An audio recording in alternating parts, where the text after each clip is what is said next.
অন্তর্বর্তীকালীন সরকারের মেয়াদ শেষের দিকে আসার প্রেক্ষাপটে সামাজিক যোগাযোগ মাধ্যম এবং রাজনীতির মাঠে এক ধরনের প্রচার চালানো হয়েছিল যে নোবেলজয়ী ড মোহাম্মদ ইউনূস ক্ষমতা ছাড়ার পরই দেশ ছেড়ে চলে যাবেন। এমন প্রচারণাও চালানো হয়েছিল যে তার বিমানের টিকিট পর্যন্ত কাটা হয়ে গেছে। তবে এসব জল্পনা কল্পনা উড়িয়ে দিয়ে ড ইউনূস এক বিবৃতিতে জানান, এই দেশেই আমার জন্ম এবং এই দেশেই আমার মৃত্যু হবে। তিনি নিশ্চিত করেন যে তিনি কোথাও যাচ্ছেন না এবং গুলশানের নিজ বাসভবনেই অবস্থান করবেন। তার এই বক্তব্যে সব গুঞ্জনের অবসান ঘটে।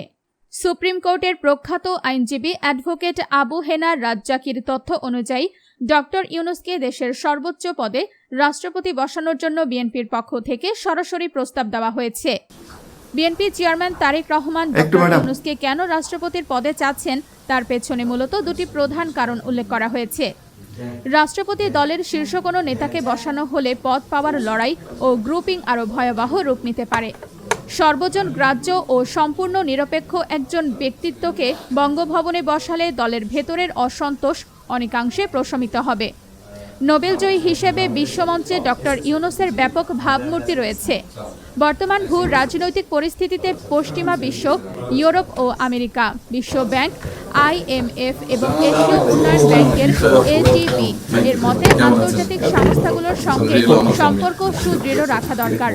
বিশেষ করে বাংলাদেশের তৈরি পোশাক খাতের প্রবৃদ্ধি ধরে রাখা এবং জলবায়ু তহবিল থেকে অর্থ প্রাপ্তির ক্ষেত্রে তার ব্যক্তিগত প্রভাব বড় সহায়তা করতে পারে। প্রতিবেদনের রাজনীতিতে দলগুলোর অতীত ও বর্তমান অবস্থান কিভাবে বদলায় তার দুটি উদাহরণ তুলে ধরা হয়েছে। অন্তর্বর্তীকালীন সরকারের রাজনৈতিক ও নিরাপত্তা বিষয়ক উপদেষ্টা খলিলুর রহমানকে একসময় বিএনপির পক্ষ থেকে তীব্র সমালোচনা করা হয়েছিল এবং বিদেশি দালাল বলেও আখ্যা দেওয়া হয়েছিল। তবে বর্তমানে তিনি সরকারের পররাষ্ট্র ও কূটনৈতিক চালের অন্যতম প্রধান ব্যক্তি হিসেবে ভূয়সী প্রশংসা পাচ্ছেন।